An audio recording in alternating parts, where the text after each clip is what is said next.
Hello, I'm IBX and this is my first impression / review for the Game with Gold for the first half of September 2014, and that game is Monaco. What's yours is mine. So, as you can tell from the splash screen as well as these menu screens, the game is an indie game with a unique art style, and the basic genre of the game is stealth, if I had to describe it. And yeah, it's released in 2013, and it's sold roughly 1 million copies since then, so it's done pretty well. So, the basic idea of this series is I take, the Game with Gold for that half of the month, and I show you about 10 minutes of gameplay, and I give my opinions on it, what's good, what's bad, and that should help you form an opinion on whether it's something you want to, play, waste some time in, because even though the game is free and you should definitely download it because you get to keep it forever, it's still a matter of whether you want to waste time right now on it, and I'm going to try and make the case for Monaco, even though it's a game that I've been playing for around 2 or 3 hours, like I usually do, and I'm still not that into it, to be totally honest. So yeah, I'll go through and I'll describe the good and the bad right now. So yeah, let's start the first mission of the game. This is the one you'll play as soon as you load it up, and it's the prison break. So the first 4 characters that you start with are all breaking out of prison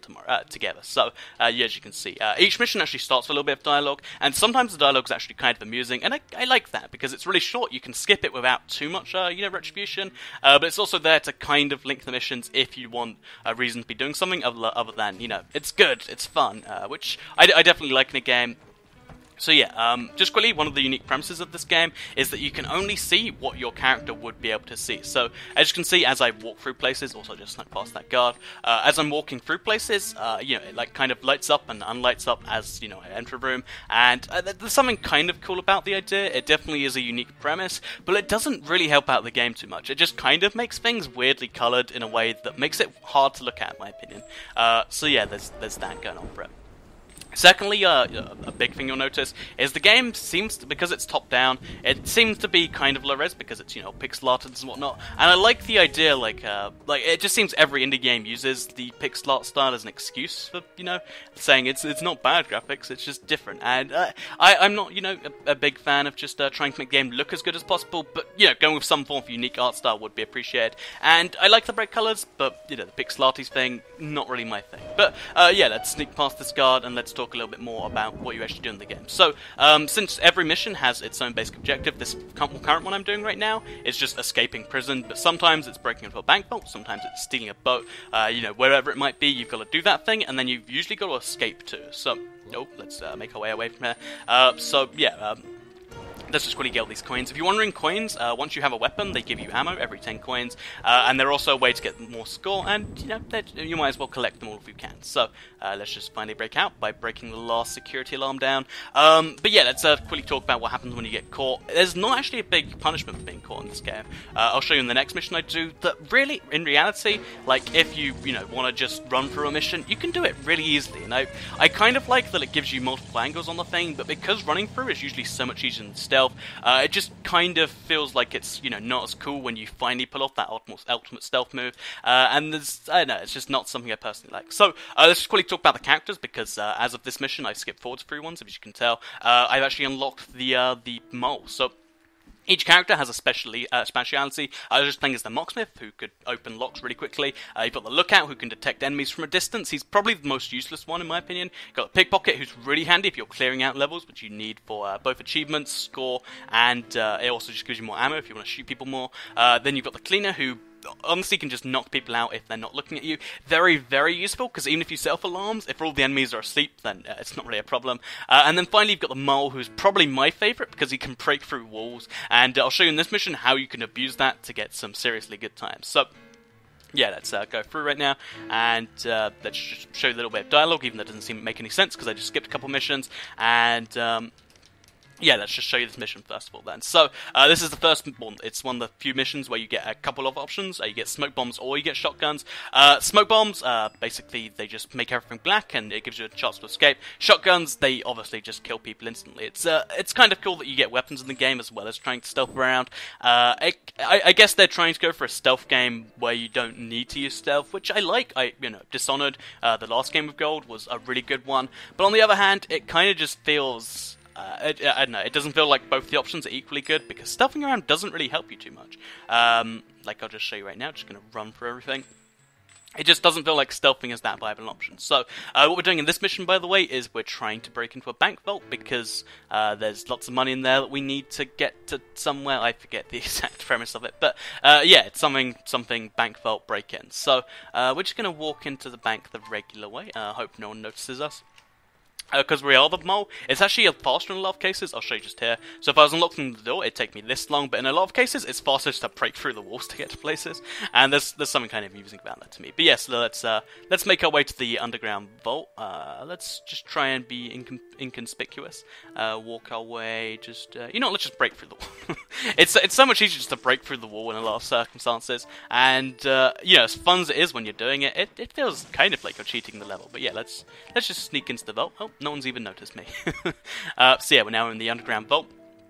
I'll show you just one of the cool things I like about the game. So if you are stealthing, like, you're doing the super stealthy thing, it is really cool to be like, okay, so there's two enemies at terminals here. I could either knock that if I'm the cleaner and then use the terminals, or I could go to the third terminal that has no one. I could use this to shut up all the alarms. As you can see, if you hack a terminal, it actually sends like a virus through the system, which turns off loads of the... Oh, and then one of the guards has found me.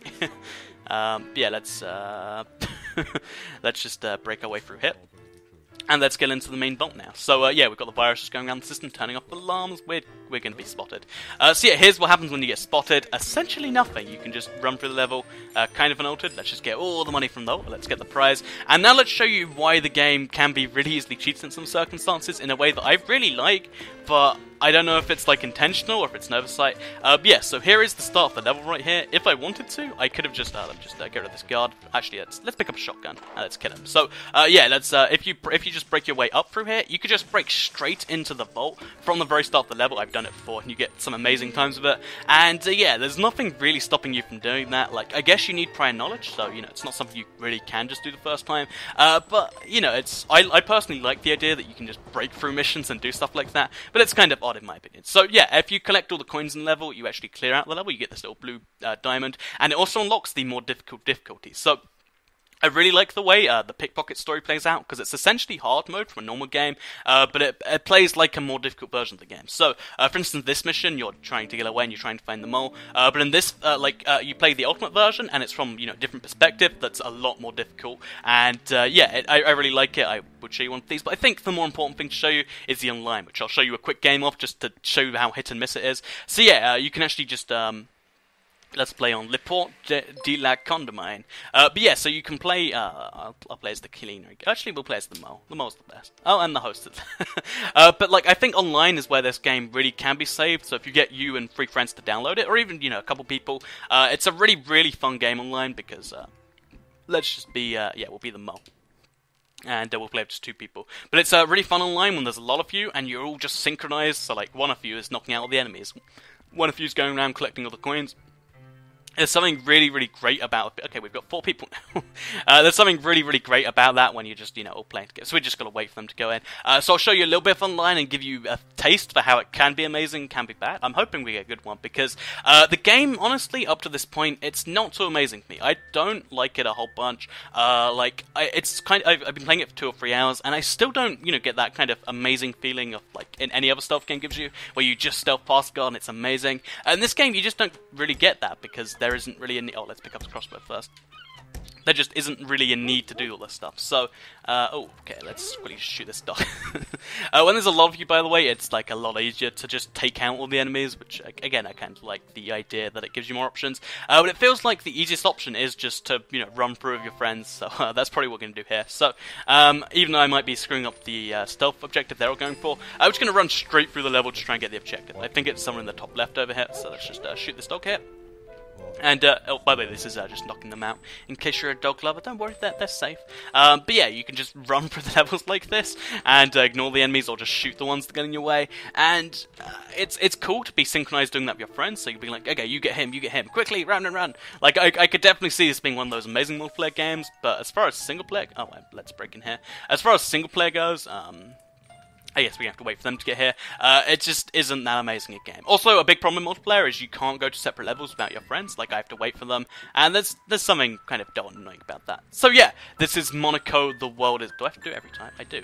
This is Monaco, the world is... no, what's yours is mine, sorry. I keep thinking it's the world is mine, but it's what yours is mine. It's a cool little indie game. It's probably worth your play, to say the very least. And it's got some unique elements to it, but I don't think it's one of those amazing AAA games that, well, you know, is going to be for everyone. It's definitely a very niche game, and, you know, you got to consider that before you play it. So, I hope you enjoyed this month, or this half of the month's Game with Gold first impression / review. The second game we're getting this month for 360 is going to be Halo Reach, so that'll be a fun one.